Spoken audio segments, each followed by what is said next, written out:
So the other thing about walking is keeping your hand at a 90-degree angle, but with your hands relaxed, okay? So first of all, swing your arms with your elbows extended. Okay. Now you should be actually feeling your hands get heavier and heavier. So now bend your arms at 90 degrees and swing them. Okay.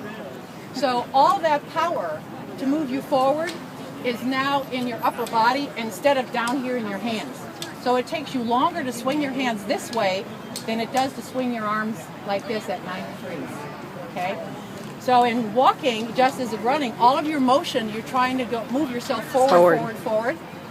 Okay, so 90-degree arms, even if you're just kind of moseying along, 90-degree arms will make you go faster. The faster you move your arms, the faster your legs are going to go, because your brain knows that if your arms are going fast, your legs need to keep up or you'll pitch straight over on your nose. Okay, so if you want to walk faster, move your arms faster. Okay. So I'll show you the race walking technique first. I'll try and do this slow. It's hard to do this slow and keep my balance. Okay. So I'm planting one foot like this, keeping this leg straight, moving my body weight over it. You notice this leg is now bent back here, and I'm doing what they call toe off. So my foot, watch my feet rather than my knees, watch my feet, because my feet are actually rolling through the motion. So I'm going like this, they're rolling through. So my whole foot is rolling. I'm putting my foot down with my toe up slightly, which is why you need strong shins. And then my body weight moves forward over it and it starts to roll. So that's why I'm wearing really flexible shoes. See how flexible these are? When you're running, you're landing with 3.5 to 4 times your body weight. When you're walking, or speed walking or race walking, you're landing with 1.5 times your body weight. So you don't need all the extra padding that you have in a running shoe, because you're not counting down. And if you try and walk like this,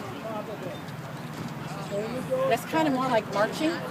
So you can't actually walk very fast by putting your foot down flat. You're putting your foot down and rolling forward. You do this automatically when you're normally walking around. You're just going to do this a lot faster. And your arms are going to help you. Okay? So I'm going to do this a little bit faster now so you can see the motion. Okay?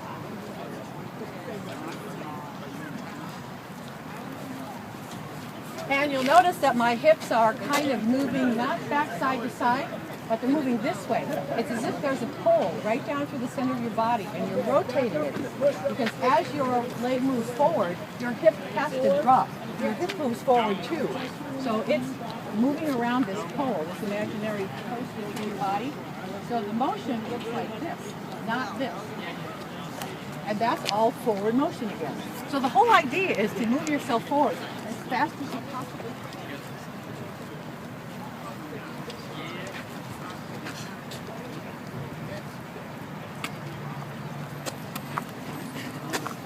And you can really get moving. You can go really, really fast. So if you're going to do the walking run, or the run walk, try speed walking through the walking break. Yep. This is why we wanted me to show you. Because if you just stop and walk when you do the walking break and drop your arms down like this, you're losing a lot of momentum. That's right. And you're not, and your heart rate will slow down automatically. You want to keep your heart rate kind of at a constant training pace at about 65 to 70% of your maximum heart rate, because that's what's giving you the aerobic fitness. Yep. Your heart rate. Okay, so walking fast during those walking breaks will it'll slow your momentum down, give your shins and your legs a little break because you're not actually running, but you won't lose very much speed.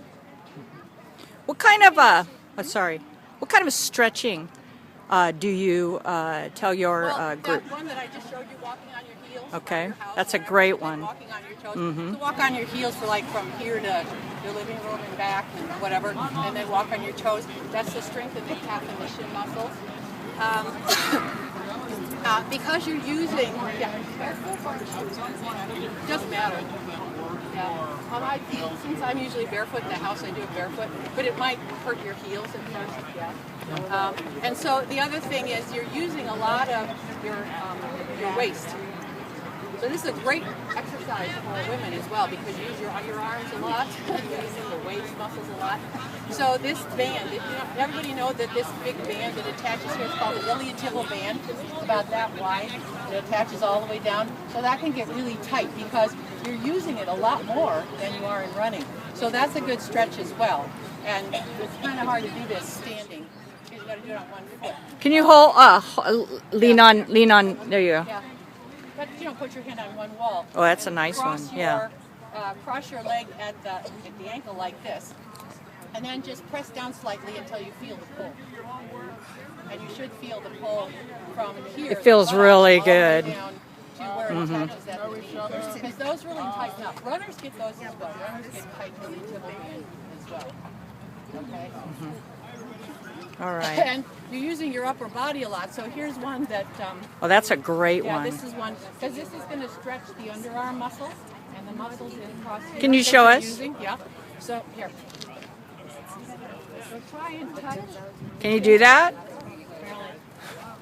One side's so good, one side. Yeah, I know, and actually one side can touch on, I think it's this one I can touch, and this one. Yeah.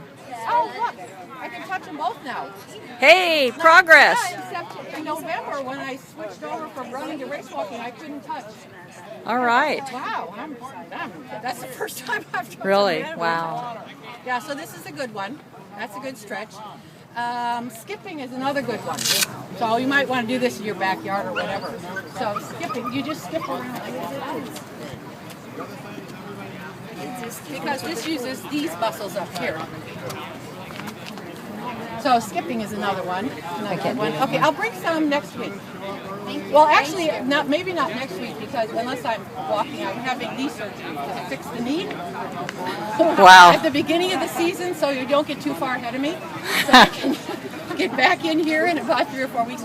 So if I can be up and walk, if they'll let me get up and walk around, I'll bring some exercises or send them to Eileen. Yeah. So that she can bring them. Yep, and remember, if you're on my Google group, then you'll see, okay? Bring some exercise. But I'll be back out the week after that because he's promised me I can walk in 2 weeks. Wow.